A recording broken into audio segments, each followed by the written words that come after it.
Paz, Senhor, galera, tudo bem? Já parou para pensar na multidão que segue a Jesus? Sempre houveram multidões seguindo a Jesus, desde os tempos bíblicos até os nossos dias. Existem muitas pessoas, pessoas de todos os tipos, de todas as classes, de todas as cores, mas eu gostaria de te dizer que só existe um tipo de gente que segue a Jesus.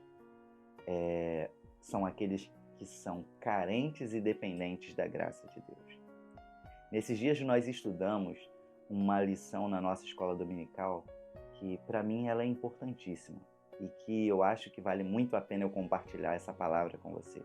Em Números capítulo 35, Deus, através do seu servo Moisés, estabeleceu na lei do povo de Israel 6 cidades de refúgio.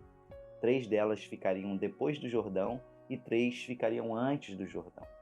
Deus, nessas leis, estava estabelecendo um meio para resguardar algumas pessoas que, por acaso, sem querer, sem intenção, mataram alguém. Que isso, Zé Carlos? Matou sem querer alguém? Às vezes nós estamos sujeitos a cometer erros como esse, só que hoje as nossas leis são um pouquinho diferentes daquelas. Existia um código de leis que muitas nações, inclusive Israel, pegaram princípios desse código, o código Hammurabi, que dizia que era olho por olho e dente por dente. Ou seja, aquele que matou alguém deveria morrer. E mesmo que essa pessoa tenha matado sem a intenção de matar, a lei era lei. Essa pessoa deveria morrer. Só que em Números capítulo 35, Deus estava estabelecendo cidades refúgio. Porque no caso de estar lá o amigo trabalhando com o seu outro amigo, ele vai e taca um objeto, lança um objeto, e sem querer isso bate na cabeça do amigo e ele cai durinho ali e morre. Foi sem a intenção. Não tem esse negócio, não foi a minha intenção, eu não queria. Naquela época, quem matou deveria morrer. E existia um vingador, talvez o parente mais próximo da vítima ou um amigo mais próximo, existiria um vingador. E esse vingador de sangue, ele estaria ali para cumprir a lei. Preste bem atenção nisso, ele estaria para cumprir a lei. Ao atestar, aquele que matou, ao atestar que realmente estava morto aquela pessoa, mesmo sem a intenção de matá-la, ele teria que sair correndo na mesma hora e se abrigar naquela cidade de refúgio. Interessante isso, Mas talvez você me diga, Zé Carlos, o que isso tem a ver com a minha vida? Uma das matérias que eu mais gosto na teologia é a tipologia bíblica, porque ela vai pegar as figuras, vai pegar alguns fatos, algumas histórias do Antigo Testamento, algumas festas, por exemplo, e nós vamos entender que essas figuras, esses tipos, eles apontam para Jesus. Quando nós lemos a Bíblia procurando encontrar Jesus nela, verdadeiramente nós achamos Jesus nela. E nessa passagem não é diferente. Primeiro, esse que matou sem a intenção de matar, ele representa todos nós. E o vingador de sangue, nós podemos dar 2 interpretações para ele, só que a segunda não é tão legal quanto a primeira, que é a mais ideal. O vingador é a justiça, é o juízo àquele que cometeu o crime, ou seja, aquele que errou, aquele que pecou. Nós somos os pecadores. Existe uma doutrina na teologia que é a doutrina da depravação total, que nos explica que todos nós somos pecadores. Todos.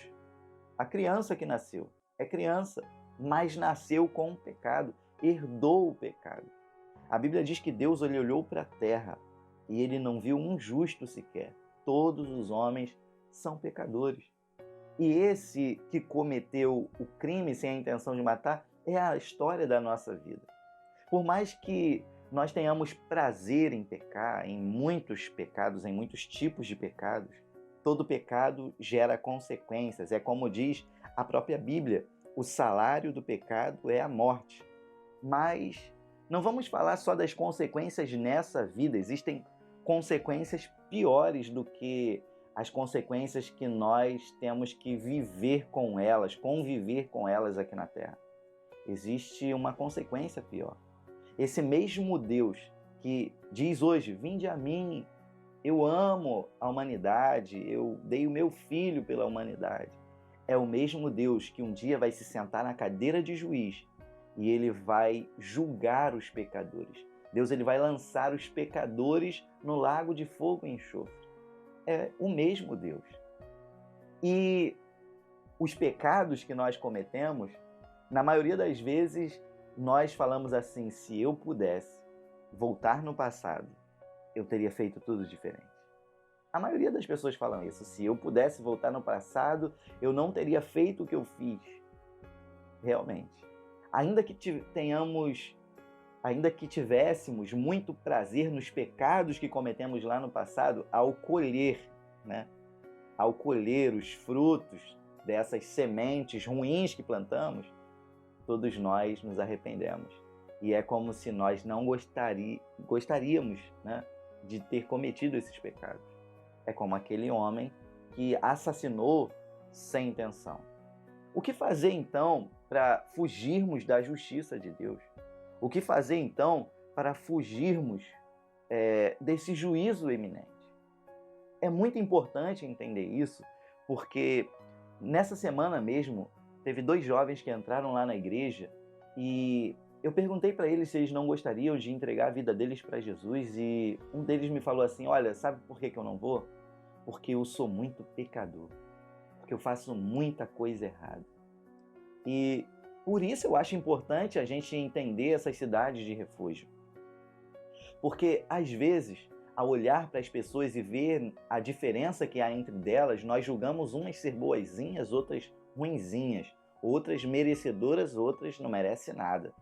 Só que na multidão daqueles que seguem a Jesus, só existe um tipo de gente, que é os carentes e dependentes da graça de Deus. Independente de parecermos ser bonzinhos, porque o homem que fugiu para a cidade de refúgio, ele não quis cometer aquele crime.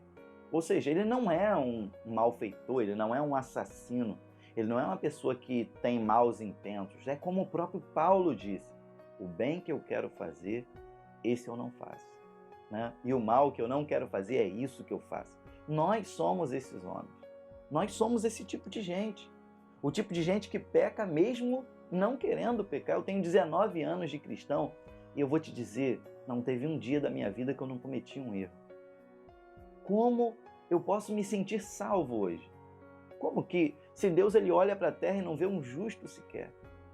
Por isso que lá no Antigo Testamento, na lei que Deus deu para Moisés, na tipologia dessa lei, nós entendemos o que era o plano de Deus para a humanidade. Porque ninguém poderia se safar da justiça de Deus. Todos os homens eram culpados. Então Deus, ele mesmo estabeleceu uma cidade de refúgio. Um lugar para onde os homens, quando entendessem a sua real condição, eu sou pecador, eu sou um assassino, correr para aquele lugar. Porque fora daquele lugar era arriscado demais, era perigoso demais. Não existia paz fora da cidade de refúgio. Então, o que o homem que cometeu o crime deveria fazer? Correr para a cidade de refúgio e não sair de lá. Assim somos nós. Aquela cidade de refúgio, ela fala do próprio Jesus. Não importa o erro que você cometeu, não importa o mal que você cometeu. A verdade é que o pecado, quando nós entendemos as consequências dele, nenhum de nós gostaríamos de ter cometido tal pecado. E se você entender o que vem por aí na eternidade, aí sim que você vai pensar assim, cara, eu não queria ter cometido esse pecado. Hoje só tem um jeito de você se safar. Essa é a realidade. Só tem um jeito de você se livrar da justiça que te persegue, cara. É você entrar na cidade de refúgio. E lá na cidade de refúgio não tem melhores, e maiores do que ninguém. Lá você vai olhar para um lado, vai olhar para o outro e vai ver as pessoas lá e vai falar assim, cara, por que você está aqui? Porque eu preciso. Por que você está aqui, cara? Porque só aqui eu sou salvo.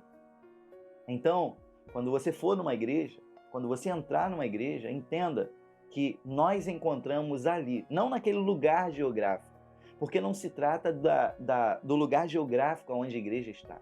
Não se trata de estar numa denominação evangélica. Estar na cidade de refúgio é estar em Cristo. E quando você entrar numa igreja, entenda, você não é pior do que ninguém. Todos nós somos piores do que nós pensamos que somos. Na verdade, só tem uma coisa que faz Deus olhar para nós e não nos enxergar mais como culpados, dignos de juízo e justiça. Quando Deus ele olha para nós, ele nos vê através da própria cidade de refúgio que ele mesmo estabeleceu, através do seu próprio Filho. Quando ele nos vê ali, em Jesus, ele mesmo vai continuar cumprindo a justiça que ele estabeleceu. Eu não vou puni-lo, porque você está resguardado nesse seu refúgio. Entendeu? A cidade de refúgio existe. Deus ele criou a cidade, ele deu o caminho. Existe uma direção. Você sabe qual é a direção. Não deixe para amanhã. Ficar fora dos termos da cidade de refúgio pode ser muito perigoso. E Números capítulo 35 ainda fala mais. Fala que se a pessoa correr para a cidade de refúgio e por acaso ela sair dela, o vingador de sangue a pegar, ele vai poder matar essa pessoa, independente do tempo que tenha passado o fato, e ele não vai estar descumprindo a lei. Ou seja, uma vez que você entra na cidade de refúgio, cara, nunca mais saia dela.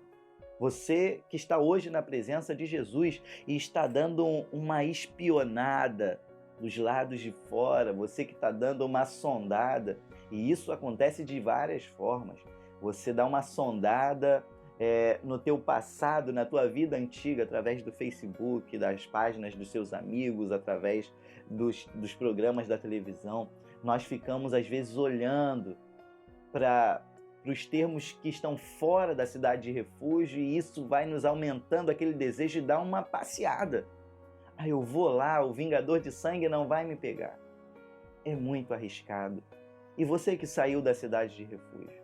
Você que saiu da cidade de refúgio, imagina como é dormir fora da proteção da cidade de refúgio. Qualquer barulho, será que é o vingador de sangue? Eu conheço jovens, por exemplo, que se afastaram do Senhor e eles estão caminhando hoje longe da cidade de refúgio. E qualquer coisa que acontece vem logo no coração. Se eu morrer agora, eu estou fora da presença de Deus.